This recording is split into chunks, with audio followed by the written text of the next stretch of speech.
En nombre de la Escuela Espiritual de la Rosa Cruz Áurea, como siempre, es una alegría inmensa darles la bienvenida y saber que nos acompañan en estas actividades que tenemos para los buscadores, para esas almas que están intentando hacer un proceso de transformación interior. El tema de hoy es la tercera y última parte de este ciclo de 3 sesiones que hemos llamado el Triángulo de la Disrupción. La primera sesión fue acerca del autoconocimiento. La segunda, que fue el sábado pasado, fue sobre la ofrenda de sí mismo y la de hoy será, para concluir, acerca de la acción transformadora. Amigos y amigas, bienvenidos a esta tercera sesión nuevamente de este nuestro curso sobre el triángulo de la disrupción. Bueno, y antes de entrar en la presentación en sí del día de hoy, que tratará como nos indicó María, sobre el acto transformador, nos gustaría atraer su atención a la imagen que hemos utilizado para anunciar el tema de este curso.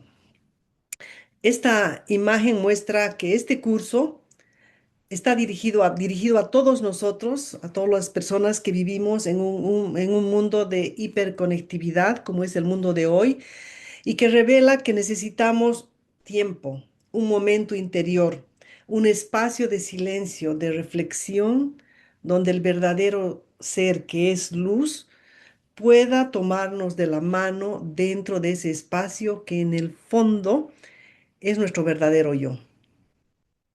Esta imagen, amigos, no es nueva, ¿no? Juan escribió en el Apocalipsis. Juan, cuando escribió el Apocalipsis, lo hizo en la isla de Patmos, que es más o menos el símbolo que vemos aquí. Jesús pasó 40 días ayunando en un proceso de interiorización en la soledad del desierto. La alegoría de los Rosacruces clásicos se muestra una imagen similar en la que se ve una cabaña en lo alto de una montaña en la que vivía Cristian Rosacruz cuando se sintió conmovido por la soledad. Jacob Bem, estando en su zapatería, fue tocado cuando cogió una herramienta iluminado por un rayo de luz que entraba por una rendija, perdón, lo cual le iluminó y abrió su comprensión del universo. Y así hay muchos otros. Lo que buscamos en este curso es descubrir un espacio de gran valor, no de soledad, sino de interiorización, para que todo lo que hemos abordado a lo largo de este curso lo vivamos no como una teoría externa, sino como acontecimientos internos.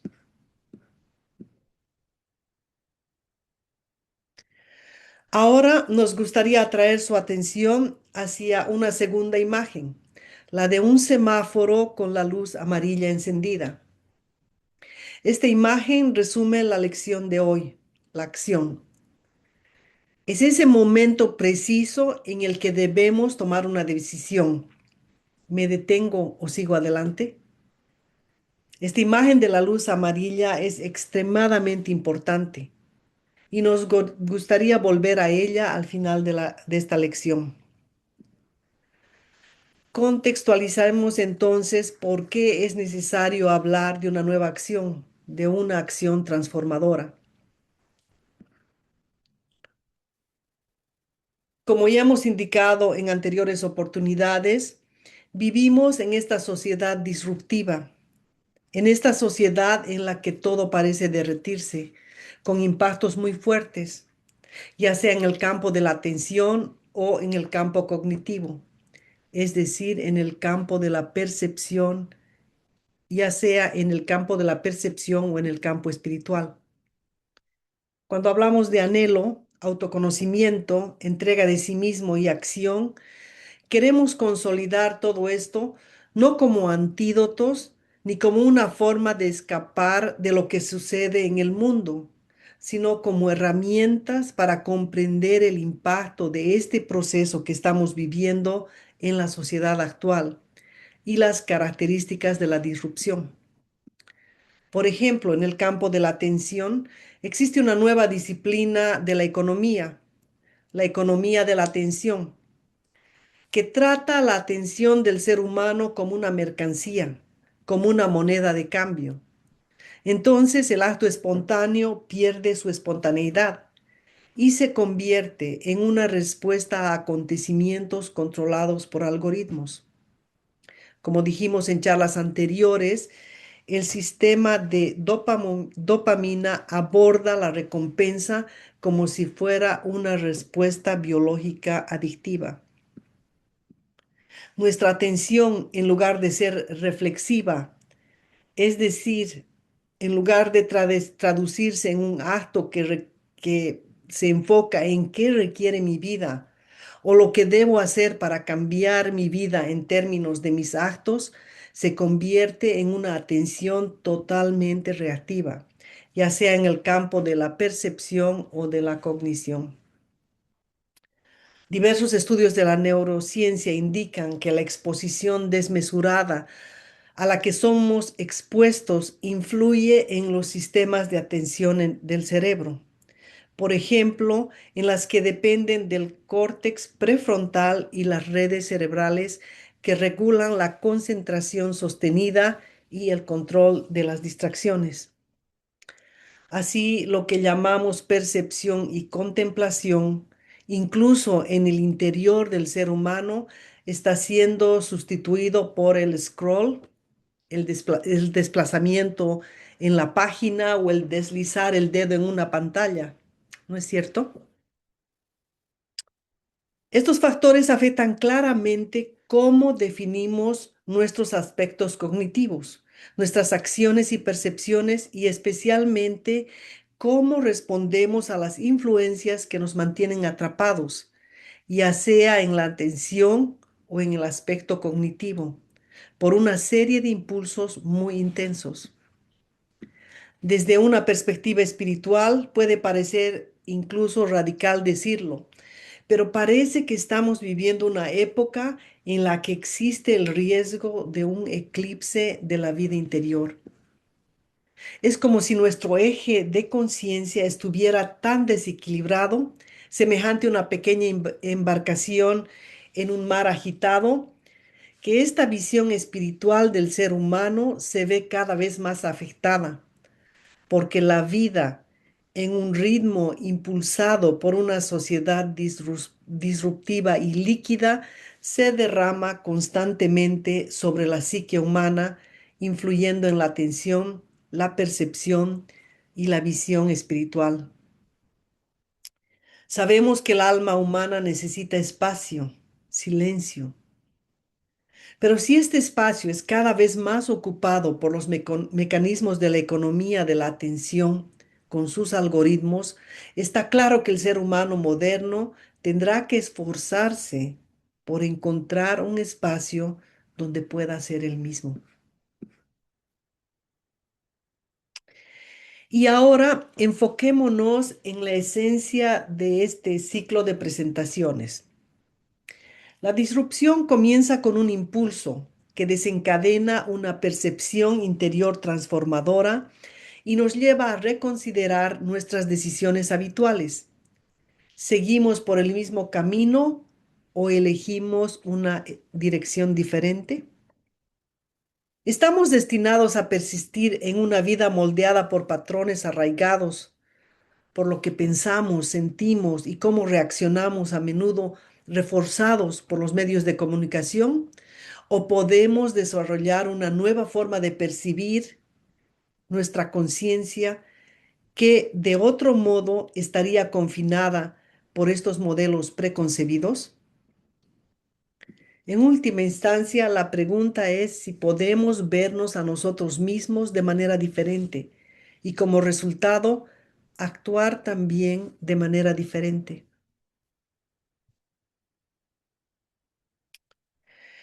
Hemos dicho que hemos dicho que es en esta estructura disruptiva, utilizando este sentido disruptivo de la sociedad actual, donde también necesitamos comprender, y aquí es donde entra en juego nuestra escuela, que no solo es posible, sino necesario llevar a cabo una transformación, una deconstrucción de nuestro modo de vida atrapado en un círculo vicioso mediante cambios disruptivos en nuestras vidas. No estamos hablando de un cambio, sino de cambios. Y en este esquema es donde se manifiesta el anhelo, ese fuego que nos convierte en buscadores de la verdad. Quienes son impulsados por el anhelo buscan, tienen una percepción de sí mismos y un grado de autoconocimiento, pero es posible que aún no hayan logrado un desenmascaramiento profundo de la realidad interior. Cuando realmente nos desenmascaramos, nos vemos tal cual somos, podemos cambiar el eje de acción de nuestra intención o voluntad. Y entonces hablamos de elección. ¿Voy es por este camino o por aquel? Siguiendo los pasos del anhelo, del autoconocimiento y de la entrega de sí mismo, llegamos ahora a la etapa de la acción. Es en este cuarto momento cuando vemos la luz amarilla. ¿Sigo con el viejo molde, el viejo patrón de ser y actuar, o me detengo y presto atención a lo que estoy haciendo? Hay una diferencia entre anhelo y emoción. El anhelo, tal y como lo entiende la Rosacruz Áurea, es una profunda inquietud que viene del espíritu. No está controlada por nuestras facultades y dentro del colectivo de alumnos y miembros se convierte en un punto de apoyo sobre el que operamos la palanca colectiva de quienes realmente quieren realizar un cambio verdadero en sí mismos. También hablamos del autoconocimiento, que es un desenmascaramiento, no en sentido negativo, sino en el sentido de iluminar nuestro interior. Para tener una percepción objetiva, libre de los condicionamientos de la autopercepción y de la perspectiva limitada que tenemos de nosotros mismos. Llegamos entonces al tercer punto que corresponde al segundo lado del triángulo, la ofrenda de sí mismo, que no es más que permitir que la conciencia se mueva en un espacio iluminado por la luz del autoconocimiento. La llama de luz del autoconocimiento proviene de un fuego, que es el anhelo. Imaginemos una vela. La vela es el anhelo. La luz que proviene de la vela es el autoconocimiento.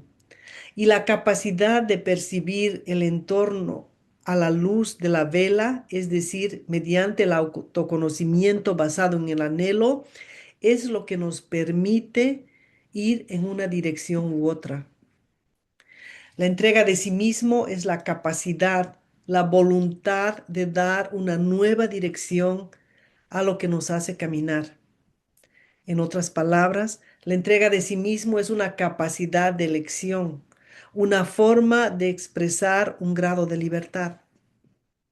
Es lo que nos permite distinguir entre el yo y los ropajes del pensamiento, el sentimiento y la acción, y de hecho darnos cuenta de cómo tomamos pequeñas decisiones casi imperceptibles para evitar chocar con una silla o una mesa cuando caminamos por una habitación oscura, por ejemplo. Tras esta recapitulación, llegamos al tercer lado del triángulo, la acción. Amigos y amigas, lo primero que debemos comprender es que la acción es diferente de la reacción. La reacción es a menudo un impulso que surge de los hábitos, de las vestiduras de la conciencia. Por lo tanto, el pensamiento, la voluntad, el sentimiento, el deseo, el acto mismo y las reacciones son fuerzas creadoras a través de las cuales se expresa la conciencia. Por eso es tan importante esa imagen inicial del ser humano en ese espacio aislado, sobre esa piedra que flota en él. Es en ese preciso momento cuando se percibe la luz amarilla que nos lleva a tomar una decisión, hacer una crítica, emitir un juicio, realizar una acción descoordinada, rendirse ante cualquier tipo de fuerza creativa que en un momento dado se convertirá en angustia o arrepentimiento u otro sentimiento. Pero amigos, esta percepción instantánea es como si nos diéramos cuenta de que al cruzar con el semáforo en amarillo podríamos chocar. Es entonces cuando abrimos la boca para expresar un juicio. Si el autoconocimiento, impulsado por el anhelo, ilumina la psique interior y los mecanismos internos, y en ese momento brilla esa luz, la fuerza de la acción disruptiva aparece en esa señal amarilla que precede a la crítica, al juicio o a un pensamiento de orgullo y vanidad. Es en ese instante cuando la conciencia debe dirigir su atención a la fuerza primordial del anhelo para evitar actuar bajo la influencia que a menudo domina nuestro campo astral, nuestras emociones y nuestros sentimientos. Es como si fuéramos llamados a entablar una lucha interior instantánea que dura solo una fracción de segundo. En ese breve momento tenemos la oportunidad de romper un ciclo que ha gobernado nuestra psique durante mucho tiempo. Entonces, amigos, la acción disruptiva no es repentina. La acción disruptiva consiste en que la conciencia percibe el ecosistema del ser humano, su propio ecosistema y la fuerza que lo impulsa a actuar así. En ese momento debemos realizar una ruptura.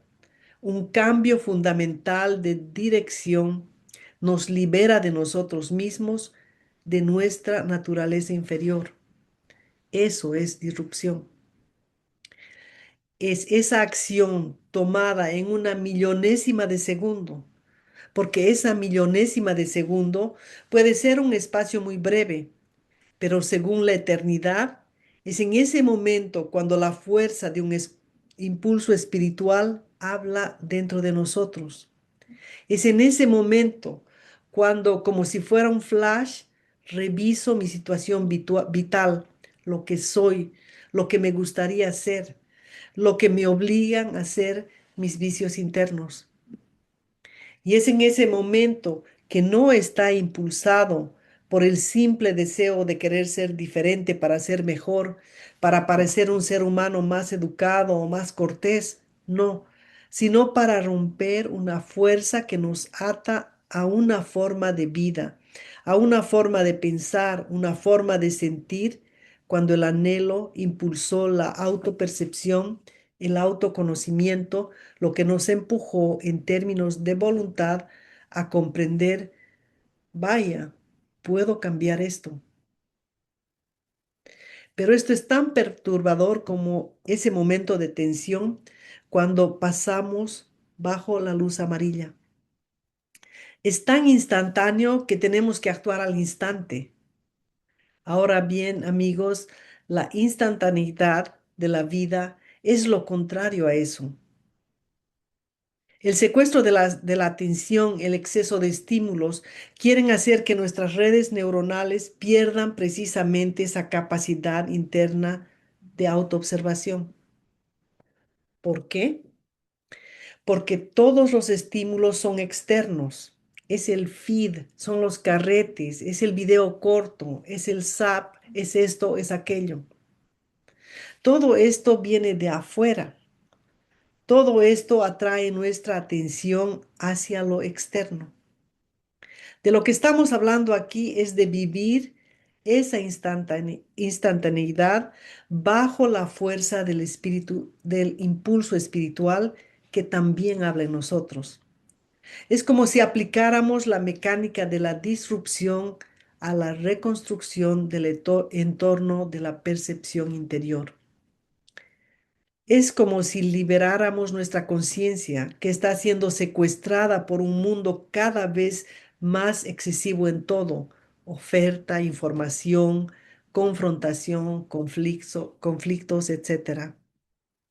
Es esta acción la que se puede realizar en el camino en el que paso a paso descubriremos cómo identificar el anhelo, cómo fomentar el autoconocimiento, cómo fortalecer la entrega de uno mismo y finalmente cómo actuar de manera totalmente diferente. Esto no es fácil, requiere esfuerzo. Es una aplicación única de este método, porque en el fondo cada ser humano tiene un triángulo que es suyo. Hemos mostrado este triángulo de una manera muy académica, estandarizada y bonita, un triángulo equilátero, pero sabemos que si miramos nuestro triángulo del alma, nuestro pensamiento, sentimiento y acción, nuestro campo mental, emocional y de acción, ese triángulo a menudo varía a lo largo del día. Por lo tanto, si en cada acto, pensamiento, acción o reacción de nuestra vida cada momento fuera precedido por un acto de atención espiritual que nos permita decidir debo o no cruzar ese semáforo en amarillo, porque el amarillo es la señal que ilumina la conciencia, pero a menudo no prestamos atención a la conciencia. A veces tenemos la luz verde de la conciencia cuando hacemos las cosas normales de la vida. Está claro, está resuelto, no es un problema. Y otras veces la señal es roja. Estamos seguros de que no debemos hacer eso. El problema no está en la luz verde o roja, sino en esa área gris en la que la presión de la vida nubla nuestra conciencia y la venda. Es en esa área gris en la que no nos damos cuenta de si estamos en lo correcto o equivocados, donde nos equivocamos porque no hemos tenido un espacio activo de conciencia dentro de nosotros mismos. Ahí es donde ocurren los accidentes. Muchos accidentes ocurren porque en los cruces no se respeta la luz amarilla. En nuestras carreteras internas que conectan las tres ciudades de nuestro interior, en estas autopistas que conectan nuestros centros, hay muchas señales amarillas en el pensamiento, en el sentimiento, la acción o la reacción. Amigos, conserven esta imagen. Es la luz amarilla de las conexiones internas a la que debemos prestar atención, porque en ellas descubriremos cómo debemos actuar siempre y cuando estemos, primero, apoyados por la fuerza del espíritu que nos impulsó. Segundo, iluminados por el autoconocimiento que nos reveló lo que somos. Tercero, apoyados por la autoofrenda, que es la fuerza de la voluntad, para comprender las intenciones detrás de nuestras acciones y pensamientos, y en ese microinstante podemos tomar la decisión más dura y difícil para, en cuarto lugar, enfrentar nuestra propia realidad interior y decidir si detenernos o continuar.